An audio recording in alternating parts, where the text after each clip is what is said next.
Good morning, everybody. Welcome back to another installment of Scott's Selections here for Sunday, September 13th. We're getting into today's play of the day. Quick recap of what happened yesterday. I know that we ended up giving out one play in the play of the day video, but I had several videos that also ended up having a play in them as well. So I'm going to recap all of them right now. First of all, I'm going to start out with the play of the day. In this video, we ended up having James Harden under 30.5 points on his player prop at -110 on Fox Bet, and he finished with exactly 30. So I was a bit lucky, but ended up getting a nice win as Harden ended up getting pulled with roughly 5 minutes left in the game. Game was a blowout from start to finish. Lakers coasted, and we ended up picking up a nice winner there on the play of the day. Now, for the other play that I ended up making a video on the UFC, and I gave out a two-pick parlay on the money line there, and we gave out Quarantillo on the money line and Romanov on the money line, and those two paid out at -122 on Fox Bet on the two-pick parlay, and those were easy winners as both fighters ended up winning inside the distance. And then we also had some college football plays in the combo show with Scott Steen, and those unfortunately ended up going 1 and 2. Army ended up covering as 19-point favorites at -110. We ended up having the Texas and UTEP under 58.5. It ended up dropping to 55.5, so we got a good number there, but then unfortunately ended up losing at -110. And we also had the Texas Tech and Houston Baptist over 72, which was available on Fox Bet at -110. And that line ended up closing at 80. So we beat an 8-point line move and didn't end up mattering as it ended up turning into a loss. And that was an absolutely brutal way to end Saturday because that loss was very heartbreaking as you had 3 possessions in that game ending inside the opposing team's 7-yard line with no points.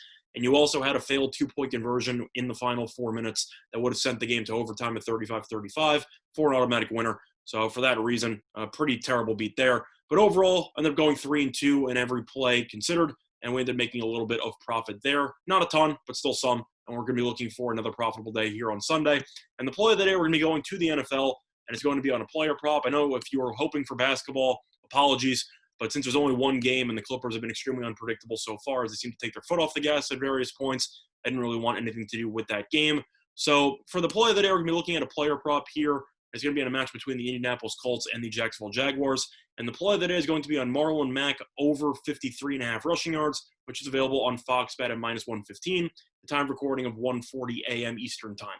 Now, a couple reasons why I like Marlon Mack at 53.5. First of all, if you compare the prices and the lines to other books, you're getting a pretty good deal. 53.5 is on Fox Bet. You have 54.5 at -124 to the over on DraftKings. And you also have 55.5 on FanDuel, so you are picking up a couple of yards there for value. But the main reasons why I like Mack are because of the fact that Jacksonville's defense is supposed to be terrible this year. Indianapolis is supposed to have one of the best offensive lines, and Jacksonville could not stop Mack at all last year, and I think that this number is way too low. Mack in 2 games last year against Jacksonville averaged roughly 14.5 carries per game, and he ended up having 29 carries for 186 yards, which is the equivalent of 6.4 yards per carry, along with 3 rushing touchdowns.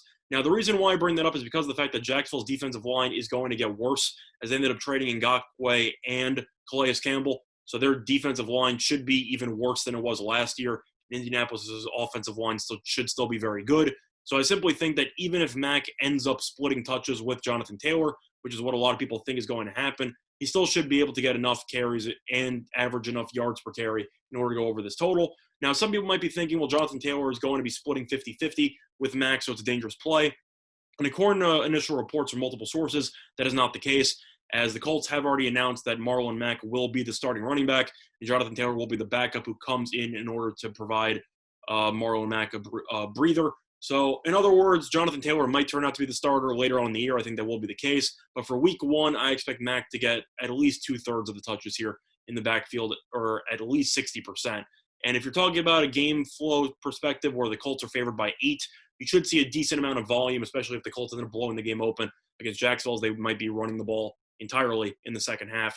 But if Mack ends up getting roughly, I'd say, 13 or 14 carries minimum, I think he should be able to break 53.5 against the Jacksonville defensive line, which should be very underwhelming. And I think that Mack has the ability to get at least 60 yards. And for that reason, I think that this total is too low. And that's why this will be the play of the day. So the play of the day, once again, for Sunday, September 13th, is going to be on Marlon Mack over 53.5 rushing yards, which is available on Fox Bet at -115. That's with this installment of Scott Selections here for Sunday, September 13th. Good luck to all of you and your respective bets today. Bye, everyone.